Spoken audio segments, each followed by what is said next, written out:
Good evening and welcome to the 2026 Technology Management Trends, How AI and Emerging Technologies Are Shaping Business Transformation.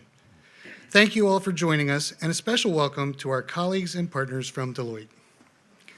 At the School of Professional Studies, and within our technology management program in particular, we are deeply focused on preparing leaders who can navigate complexity, drive innovation, and translate emerging technologies into meaningful organizational impact.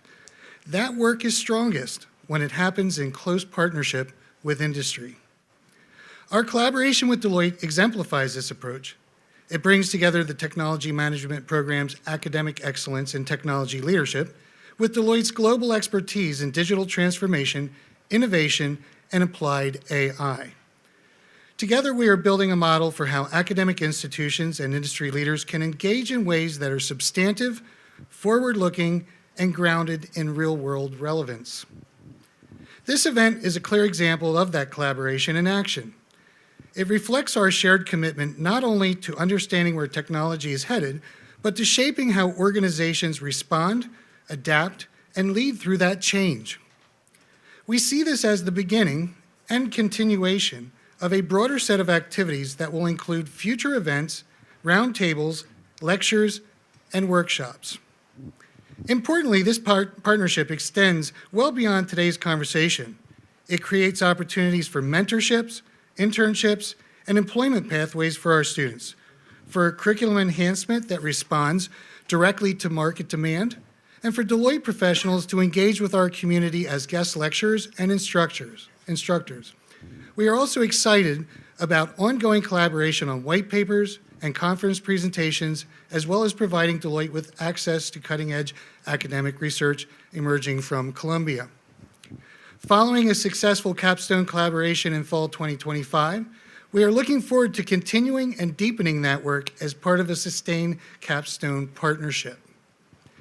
This is also a global relationship. Over the past year, we have had the opportunity to engage with Deloitte leadership internationally, including recent travel to India and the Middle East, where we explored additional avenues for collaboration that reflect the global nature of technology, talent, and transformation. We are grateful for Deloitte's partnership, for their engagement with our students and faculty, and for their shared commitment to bridging theory and practice. Thank you for being here tonight. And we are looking forward to a thoughtful and energizing discussion about the trends shaping technology management in 2026 and beyond. And now I give you my friend and colleague, Professor Shahryar Shaghaghi, who is the Program Director of Technology Management, who will moderate the conversation tonight. Thank you. Thank you, Dr. Nelson. Thank you for your time. Good evening, and thank you for being here. And I'm privileged to have Dr. Nelson come and give us a great description of the relationship that we have established. I think almost we started working on it about a year ago, and we are starting to see the fruits of that relationship, and it's going to continue to expand. And I'm also, being an ex-Deloitte, I'm also privileged to have 5 partners here in the room, which, if you calculate the billing rate, it's a lot of money sitting here right now. So I really appreciate their time to be here. So what I'll do is I'll have each one of our partners, Deloitte partners, introduce themselves briefly, and then we are going to really focus on their Tech Trends strategy document that has been published, and we're going to dive a little bit into different pillars of that document, which kind of talks about the future of technology. Where are we going? I think a lot of you in tech management would benefit from that conversation. And then we'll obviously have enough time, maybe hopefully after 9, to do some networking and socializing. So with that said, we'll start with maybe Lindsay, please. Sure. Lindsay Berkman, a Deloitte partner. I grew up in the technology and supply chain intersection space. Hey folks, my name is Joydeep Mukherjee. I do technology work in the context of mergers and acquisitions. Ashish Mehta, partner at Deloitte. I play in the private equity and heavy industrial space. Michael Wilson, part of our tech strategy practice at Deloitte. I do a lot of tech strategy, cost reduction, and value of technology work. You guys kept it really short. So I've been in the data science space for the last 29 years. I've served many different roles within the firm. I am just wired to think about data, the math and the science that we apply to it. I had the privilege to serve as Deloitte's first Chief Data and AI Officer and have predominantly served the energy and resource and industrial products industry, but I have a fairly wide breadth of experience across all industries. I have lots of opinions. Some you might like, some you might not, but I think that's why we're here. We are all sidekicks to Juan in this discussion. All right, great. So since we want to make this as efficient as possible, and you guys are very knowledgeable, both vertically in terms of your industries as well as horizontally, like with AI going across all industries. So when I looked at your Pillars of Tech Trends for 2026 document that we reviewed, there are 5 pillars. First one says AI goes physical, robotics. The second one says the agentic reality check, which is the hype cycle. Most of our students actually had a lecture on Gartner hype cycle the other day. So, you know, where on that curve are we in terms of the reality check? Third one is about AI infrastructure. We're actually working with a number of our faculty who are tied in with some of the tech companies, including NASA, to be able to get into the space of, you know, data center build out in the space. So that would be interesting to see if you guys have any involvement in that space, as well as any insights in terms of how fast is it going to get there. And then some of the areas that most of us are interested in is about impact of AI to organizations, both at the senior levels, which we think adoption is different than more junior levels. And then finally, cyber defense. I'm a cyber guy myself, so I can probably talk about that, but I would love to get your perspective on AI dilemma and cyber. And then once we have a quick, fresh perspective on those 5 areas, I think we want to talk about the marketplace applications, what's real, what's still in early stages of maturity, some of the implementation challenges, and then your future thoughts. So with that said, let's start with the AI goes physical, the robotics. If you want to just kind of talk about how may this impact or enhance the logistics and manufacturing industry, you know, some of the insights on that, please. Yeah, so I'll start with that one. So as I mentioned, I grew up in the supply chain and operations space. And if you go back 10 years, we were starting to talk about Industry 4.0. We were starting to talk about smart factories. And that conversation has continued. And truly, each and every year, as AI becomes more accessible, right, and the compute becomes more accessible, we've been having more conversations of what a factory is going to look like. It is very true that robotics in the future will be able to incorporate this innately. So it'll be part of the design, and how any manufacturer uses that information to be able to make their line work more efficiently is going to be kind of the cost of doing business. It's going to be assumed and associated. It is also very true that if you walk into any U.S. manufacturer today, they don't all look like they do on TV. They are pretty old. They are not as connected as you think. They still have assets from the 70s or from before that do not have even a Wi-Fi connection, let alone the compute power that we've been speaking about from an AI perspective. So what that means is there's a duality really in terms of how do you incorporate net new technology into the shop floor while also being cognizant of your existing line and the assets that you have and that you have to make the most of. It presents a lot of challenges and a lot of good, interesting conversations around how do you modernize while still producing with the assets and with the factories that you have. So I think the net of that is that this modernization will continue, and when do we really see manufacturers across multiple different sectors coming up the curve, if you will, to be able to get to that state of modernization? We're still probably years out from that, just given the footprint that they have today. Can I add? Sure. All right. Oh, sorry. Go ahead, Joe. Just a quick story to what Lindsay described. So, one of my clients think about an Amazon warehouse. Okay, Amazon decides that in this particular town we'll have a warehouse. They'll either buy or lease a large building, and then my client will get a call and say, "Okay, go set it up so that it becomes an Amazon warehouse." So we're talking about robotics in the context of shop floors, warehouse, etc. This client of mine is actually using robotics and AI-enabled robotics to set up the warehouse. So it's kind of swimming upstream as well. So I thought your example just triggered that thought. Go ahead, Juan. No, that's great. Thank you. So first, I'll sort of level set my own framing in and around AI. I think that's important because artificial intelligence, data science has been around for 70 plus years. And so for me, I think of it in phases, and if you go do research, everyone has different categories, but I subscribe to there's narrow AI, so basic algorithms that are more rule-based. There's general AI, which is sort of where we're at the cusp of, and then there's super AI, which everyone's talking about and probably what everyone's really worried about, yet we're nowhere close to it. Okay, so that's my framing to the way I think about artificial intelligence.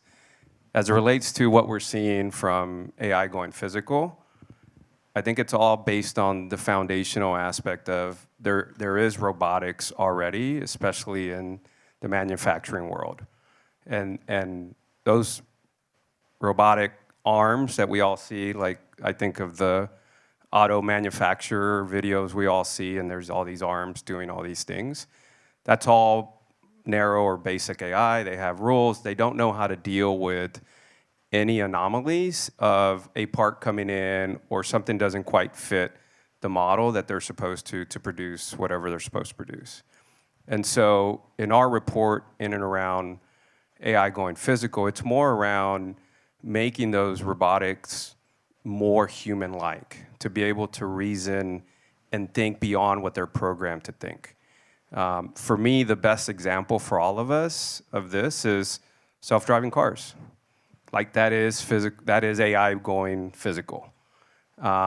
We all see the humanoids, and everyone was like, wow, right? Because they can now move more like us. But the real question I think we should ask is, can they think like us? And that's where the big gap is. I think for sure physically the robots, if you will, are becoming to look and feel more like humans. I'm not quite sure we've gotten to the level of where they're reasoning and thinking like humans. And so I still think that's a gap. So that's robots behaving like us. Actually, Elon Musk, he says a lot of crazy things, right? But I still love some of the things he's doing. He mentioned last week that if you're saving money for retirement, if you're going to retire in 10 to 20 years, don't, because in 10 to 20 years, nobody needs to work. The world is going to be pretty much resource-based economy, and the whole world is going to, because of robots and AI. So just something to think about. But let's move to the reality check. So on the hype cycle, where are we? Are we in the sort of disillusion, or are we in more or less like kind of ops? Because we are starting to see some failures. Now, there are a lot of different ways of cutting this, skinning the cat, but what is your thoughts in terms of AI and the hype cycle? I mean, I'll start with that. I think, I forget what the phases are on the Gardner curve, but I mean, I think it's like lots of other technology that people threw money and they threw the technology at problems without really thinking about the problem.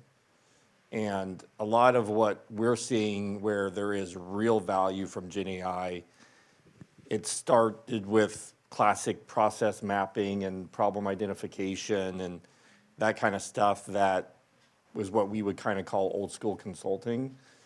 And that was kind of ignored in the first couple of years. People were just throwing Gen AI solutions at problems. And I think that that is where the it was probably more of a severe climb or fall or cliff, however you want to phrase it, than cloud and some of the other technologies, because there was so much hype about it, and there was so much what I would consider real promise, but probably false hope and like kind of false identification of the problem, or false application of the solution to problems. So I think that we're getting to a point where we as a firm are seeing our clients really get value out of it because they're taking a step back and thinking more strategically and really being more thoughtful about the problems. I don't know, Juan, if you have a... So, no. I mean, so just to add to that, I am a little bit more on the right of you, Juan, in terms of like, I think it's already there. Like if you see what happened on February 5th when two models were dropped, one by Anthropic and the other by OpenAI, those models were actually built by AI, right? It was like the software code auto-generated those models.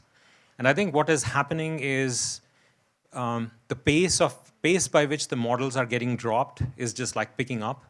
And the advancement that happens with each model is like also like an exponential jump over the previous models. And I think we are at a point where the software industry is getting disrupted, right? It's like apps can act, like your AI can create apps. And like in the latest version, there's like some aesthetics built in, right? It's like we are talking about judgment and whether AI can reason as a human being. I think there's like some of that aesthetics capabilities in like the latest models as well.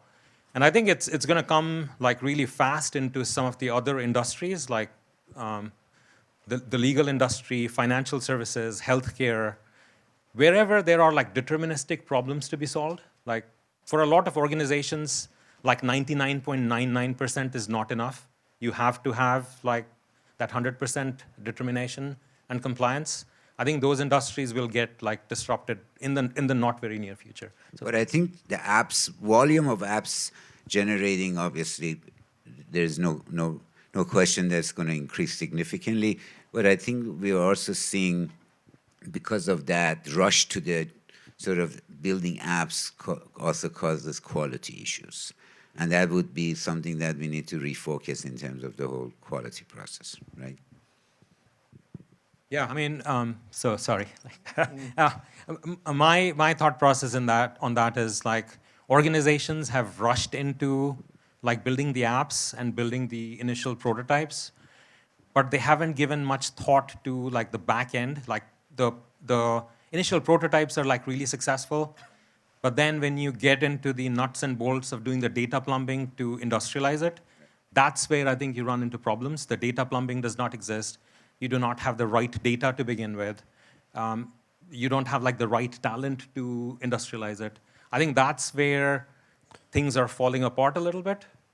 Yeah, the thing I'll say, like I do a lot of just general tech transformation, and there's been this buildup of technical debt in most/every organization that has been ignored, because it's a lot of money. I mean, you can read every study, and it's trillions of dollars of technical debt in the wiring that Ashish said, and that bill could always, it's like our national debt. Like people kept pushing it out, and now it's gotten to a place where organizations, for the reason that Ashish said and what Lindsay said a few minutes ago, organizations are not going to get the value from AI without paying off at least a sizable part of their technical debt. And it's hard, and it's going to cost a lot of money and a lot of intestinal fortitude. So I agree, but I don't.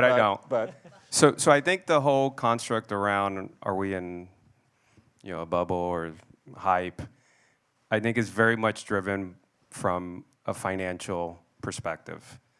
Are these companies investing more than they're making? Absolutely. When I served as our CDAO, I came up with this construct that at least helped me to get the money that I needed. But like I think the question our clients ask, and it was one that we ourselves asked, is, am I going to get the return on investment? Right? Because pick the logo. they're all investing ahead of value, right? Everyone's going off and making large billion-dollar commitments across the entire stack from infrastructure to chips to compute to storage before anyone's using it. Okay? That's what's creating this concern.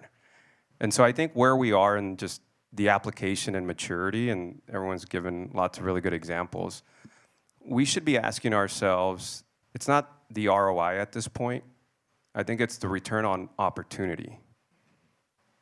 Am I creating new opportunities or more opportunities faster? Forget am I getting the return back? That will come. But I think we're asking the wrong question. The technology is proven, it's getting better. Is in your organization, are you now able to address more problems faster? Like, that's the question. And I think that will ultimately drive and balance out sort of the investment to consumption, supply demand, if you will, right? Because we're in an imbalance. Like, there's no secret there. But I think companies are being a little too shy because they're not looking at the outcome, I think, in the right metrics. And it's more about opportunities versus the real ROI. Yeah, I've always been thinking about that, and actually, like the whole demand generation, right? Like, demand is not going to go anywhere. The more we can supply, we'll get demand, right? So that definitely is right. I mean, pivoting into the infrastructure from a standpoint of like investments, you mentioned one of the bigger investments is in the whole data center space, which is, I think, your third pillar. So where are organizations in that? And then talking about building the data centers in this space, how real that is, how far is it out there in terms of actual reality? Well, they're happening. They're going to move to space, according to our good friend Musk. So I think the prediction in and around the amount of storage and compute power that we need, for me, it's sort of broken into both the professional use, which is where I would say 60 to 70% of all that compute is being targeted versus 30% on the personal side. I'm not sure that's the right view. Like, I think we as personally, as consumers, we're using AI consumption, right, from a data center perspective, again, the full stack, probably as much, if not as more than companies, right, organizations, professional organizations. And so I do believe there is an ongoing need to continue to invest, to have data centers with this infrastructure, with the chips, with the storage capability to support everything we're doing personally, but also professionally. I might add to that point real quick too, Juan. So I think that, yes, to your 30/60, but also when you talk about companies, they are actually using a lot of AI product side. So I do a lot of work in aerospace and defense. Aerospace and defense for years has been able to use that type of compute live on a product. They're able to network multiple planes in the air. They're able to talk to satellites. That is getting into very heavy data usage. But if you ask any one of those companies how well they run their business on AI, they're not there yet. And so when we talk about professional compute and consumption, it's actually really a big dichotomy of the things they make and how advanced they can make those depending on the industry versus the way that they run. And right now, a lot of the conversation is how they run their business versus the products that they've always been building. And so that's another interesting thread to pull, I think, in terms of the maturity that they're trying to get. It's really about how they run their business versus what they've been making. Yeah, I think that's pretty much consistent with any technology, right? Like, I remember back in the days with the cloud, most organizations like, let's start with non-critical apps, move them into cloud, and then I think that's pretty much consistent. So that's good to see. In general, as it relates to the organizational impact, like a lot of our audience are graduating students. They're going to be looking for jobs. I know the market is tough for entry level. Good news is a lot of our students have experience, at least a few years. But in general, we want to hear you in terms of where do you see this, industry is going? What's the current state, near future state, not too far out, in terms of opportunities for entry-level positions? What type of resources are you guys looking for?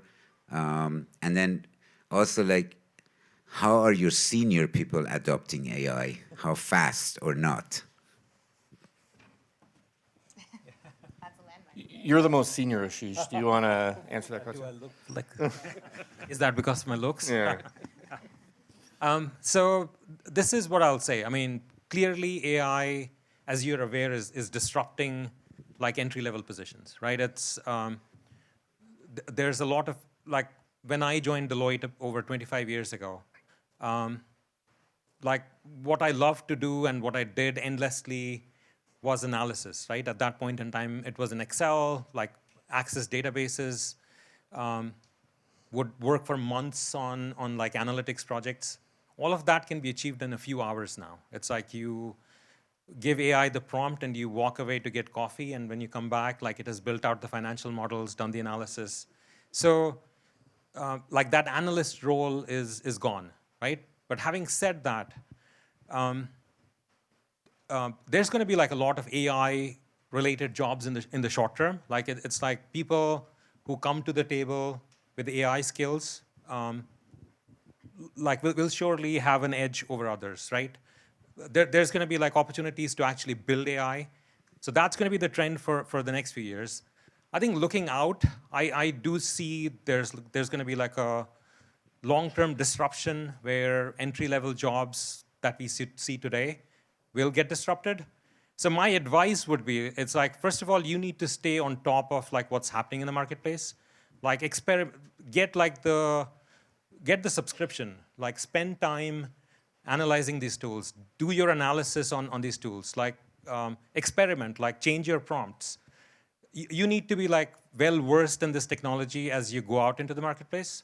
And then the second thing I would say is like follow your passion, like be curious. You don't know like what the world is going to look like in the next few years, but like if you follow your passion, I think you'll be well set, because like AI will provide you the accelerator to like further your career.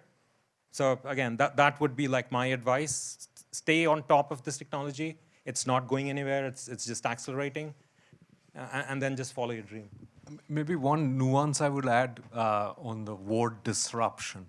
So my interpretation of disruption is not going away. Disruption doesn't mean that entry-level jobs will go away. Well, if we don't have entry-level jobs, how do you create senior people? I mean, at least in my little brains, I can't process that, right?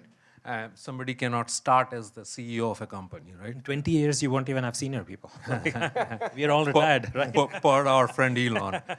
So my point is just building on what Ashish just said.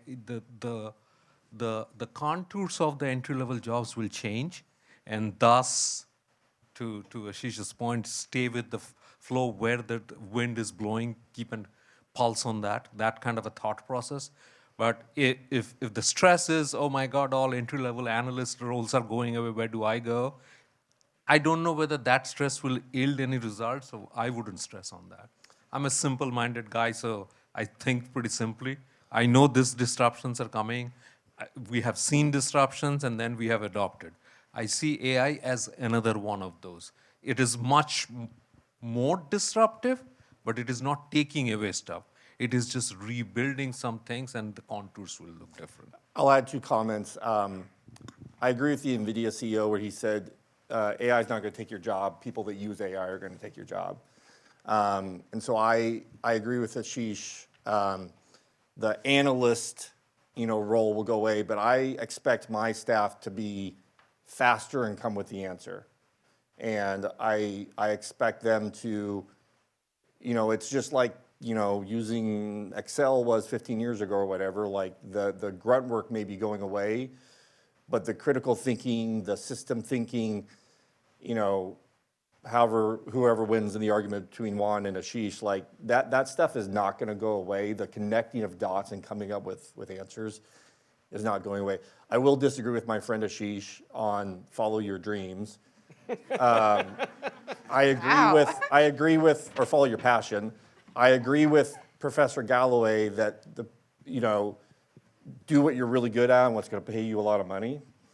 I think like this technology does have kind of unlimited power, and making sure you're really good at it, because to give yourself options in case your passion does not pay you a lot of money, which maybe I care more about than others, but all joking aside, like they're using and being an expert in this technology is going to be non-negotiable. And I have been disappointed, over the last year, talking about the older people. I don't consider myself older, but there have been times where I have known more than my junior staff, and I'm surprised and disappointed at that. So I would expect all of you, as you all enter the workforce, like you should know more than the people above you. And like that is something that you all should strive for in this technology. You should not be entering the workforce and maybe there's some exceptions obviously, but the people above you, you guys need to be at par better than them using this technology. The last piece I'll add, though, is don't fall into the trap of tech for tech's sake, right? AI is very, very, very important, and yes, you should be fluent, and yes, we will expect that of anybody that comes in our doors, but I still want my people to have nuance and context and content so that they can read what's coming out, and yes, from any of the AI tools, but then apply it into their space. And so what I'll always say is, again, technology is a piece of how we will do our jobs forevermore. It has been and it will be in new ways that'll change this year, next year, and 5 years from now. But knowing what type of context you're putting around that and the content that you know is really, really important. And so find that vertical as well to be able to marry with the technology. And trust and relationships are never going away. Like AI, So what about senior people in the organizations? Do you see adoption challenges? don't always look. Yes. Joydeep, what do you do? Are you challenged in adopting it? I mean, I don't know. I don't. I'll joke aside. I don't think senior people, any more than any other thing. I think. I don't know. Juan, what do you think?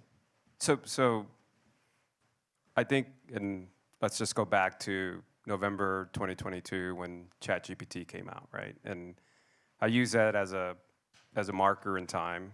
I think at that point in time, what our clients were asking about is very different in regards to what they're asking today, especially kind of the executive leader, ELT team, right? CXOs. At that time, the question was, do I need to build my own large language model? And how do I get responses the way we can get them now on ChatGPT? That's no longer the question. The clear answer is those tools are great, but they're great for general purpose, right? So put ChatGPT in that box, Claude, Gronk, Copilot, right? Like every organization now is using some form of that, but it is, I would say, in a general purpose use. It's not specialized to if you're in finance versus supply chain versus engineering. It is help me do my job better. And so I would say executives have absolutely bought into that. Like, I'm not going to go build this. There's nothing special about it. It's just going to help my workforce do their job better. Check. And I would say that we see huge adoption and use in that case. Ourselves, Deloitte, is probably one of the largest users of Copilot through Microsoft, right? So like, and no one's asked, like, we all use it in very different ways, but it's like, it's all helping us do our job better and faster. So there's the executives that bought into, there's a general purpose play, which doesn't necessarily speak to what they sell or the services that they provide. The second aspect to that is, okay, there are technology companies that are building embedded AI capabilities. And these are the big guys, the SAPs, the Oracles, Salesforce, ServiceNow. The question 4 years ago, 3.5 years ago was like, do I need to start building AI capabilities in and around these major ERP systems, because that is the backbone of running your company? And the question, obviously, or the answer to that question now is, no, you don't. They're going to build it for you, so use it, okay? Where it's really getting tricky for them is there's still a significant amount of white space, right? So you think about general purpose, AI, sure, go use it. There's the embedded AI within your ERP systems, great, take advantage of it. But there's all this white space, and for me, the white space is around what truly is a competitive advantage for that organization. If you're selling missiles, go focus on that, because guess what? There's no company out there that's going to build that for you. And I think that's where we're at that inflection point, especially for executives, on how do they start to put their attention on the things that are really going to impact the way they not necessarily run their business, because I would put running in the embedded ERP package space, but how do they really reimagine and transform their business, create new products, create new services? That's, I think, the entire focus of like the executive team now. I think they're well beyond the how and where does AI fit in my organization. They want to use it for the things that are really going to impact their organization. And I'll take a little bit of a different spin to that same question. When you think about the entirety of your workforce, how is AI embedded in? Yes, the executive office, yes, your white collar folks, your engineering disciplines, et cetera, are going to be using it. But there's many people that are more senior in age that might be on the shop floor. They're the trades, they're the welders, they're the people that are doing manufacturing. I spend a lot of time thinking about those folks. And we always say it's going to be way too hard for them to adopt any of this, right? But at the same time, we all use Uber Eats. Like every single one of us has an iPhone, every single one of us uses an app. Anything we could do on the shop floor could also just be an app that's that simple. We make it that hard because we talk about it as if it's elegant. And so I think that's one thing to think about too, is that anybody in your organization can be an AI consumer. It's not just the executive suite, but it means you have to be more creative about how it's getting in people's hands and how, quote unquote, scary you're making it, right? Oftentimes you don't know what you're using on your apps on your iPhone. You're not thinking that hard about it. It's very true that we could do that in multiple disciplines of the workforce as well. Great. So last pillar is cyber. Any thoughts on that? AI against AI? It's scary. Terrible.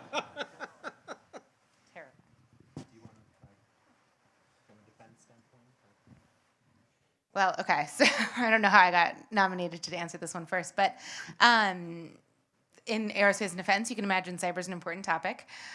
There are all sorts of risks and now openings to be able to attack any device, any surface, any node of the network, and that becomes more and more risky. I will say that it's a little bit wild right now. There's a lot of, there's both acute focus and realization that this needs to happen. There's also not a lot of controls, and frankly, any regulation is going to be way behind the technology at any point in time. And so when we think about cyber securing our satellites, for example, it's not as strong as you would think. It is actually scary how much room there is to grow in that space and how we need to think about cyber controls. So what I'd say in that domain, especially for this audience, is how do you think about all of the different facets and where you can get ahead of that, knowing that the regulation is not going to give you that guidance because it's not there yet. Now, when you're building, you can be thinking about how to do something cyber secure and make sure that your models are locked down and that you have the right access points. But I think there's much room to grow in this space in its entirety of what it means to be cyber secure in any one use case, any one model, any one product, any one asset, because there's now a lot of openings that we've got to solve for. Yeah, and I don't remember exactly what our chapter says, so I hope I'm not going to say something that contradicts what we published, but I've personally been a little surprised at how much I'm not hearing a freak out from CISOs, personally. I mean, I heard a lot more freak outs about cloud 6 or 8 years ago than I'm hearing from CISOs now about Gen AI. I don't know if I'm just not hearing it, but I mean, I remember when I was doing cloud transformation, CISOs were like, how the hell can we ever get rid of our data centers? And like, I don't, that was such a big change for a lot of them. Again, I hope I'm not contradicting what the chapter says, but I feel like the knowledge of what really is a threat and not is maybe a little bit more mature, but I feel like there's so many other threats out there for companies that are more, just like the technical debt issue I mentioned earlier, that is of a higher priority for security practitioners. Would you agree with that? No, I do, right? And so I would say, again, cybersecurity isn't new. The moment we all got onto sort of the information age and the internet became, extremely important, but it was very well controlled because most systems were on-prem and you had full control of them. And so now you have this distributed and federated architecture. Some might be on-prem, some might be on the cloud, it might be your cloud, some might be managed by one of the hyperscalers, right? And so I don't want to call it fragmentation, but the federation of your environment is absolutely way more complex. And just the way we're talking about the value of AI and how we can use it to be better and more productive, guess what? Hackers are doing the same. But I think, Michael, to your point, we're also using that same capability to sense and detect the attacks. And so I do think it's a bit of it's balanced in the sense of it's not only the bad guys using it, it's also the good guys. And I don't think we've seen a surge in cyber attacks because of the advancement of AI. Yeah, and I think that if you look at cyber, even early 2000s, when I left Deloitte, I joined Citigroup to lead this space and we were using AI back then for threat intelligence. So in certain capabilities on the defensive side, we've been doing it for a while. But to your point, I think I agree. I think the same way that some of the importance or noise around quantum computing, which was high a few years back, and AI has now taken all the attention, I think cyber is not under that much of an attention, and that's kind of scary. Yeah. Would you agree, Michael, that if cyber was your passion, you would make a lot of money in it, given? No, because I wouldn't be good at it, and I wouldn't work hard enough to be good at it. All right, we're going to start to wrap up. I think we've covered the areas that I wanted to cover, except one last question about what are the industry maturities in terms of adoption of AI, sorry. Like manufacturing versus financial services versus healthcare.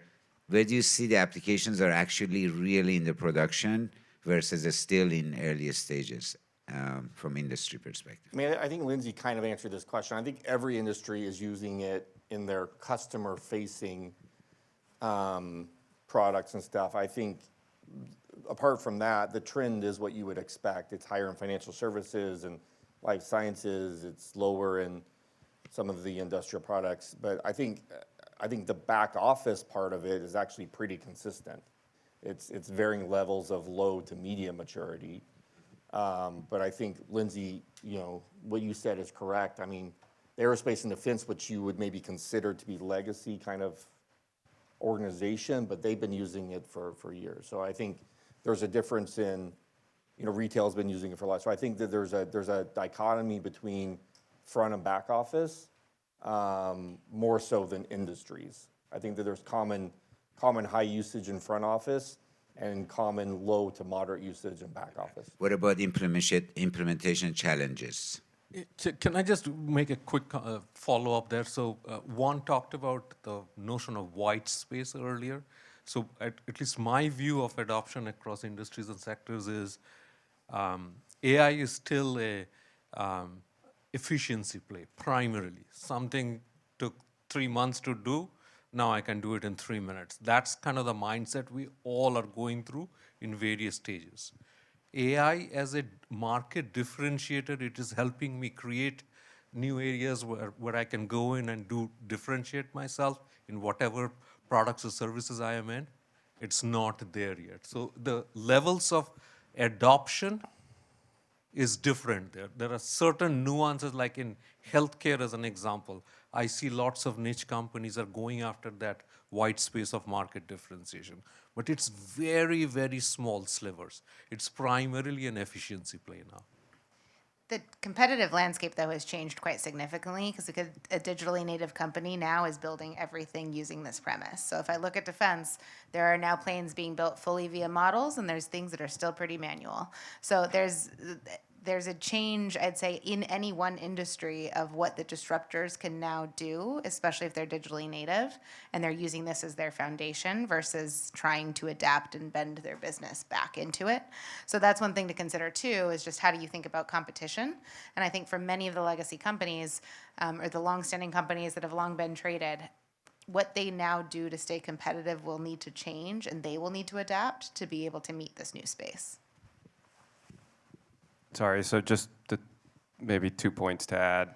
So I agree that the industry versus industry and who's maturing faster it's a bit of it just depends, right, on the industry. But I would say consistently across all industries, the two areas we've seen the most adoption is customer service. Okay, so we all order online and we want to return a product or talk to some agent via chat. That's all AI driven. So that's one, and we've seen huge adoption in that area. The second one is IT. So a lot of development is now being developed autonomously. And so those are the two areas across any industry that I think we've seen the most adoption. Got it. So I just wanted to thank Lindsay, Joydeep, Ashish, Michael, Juan.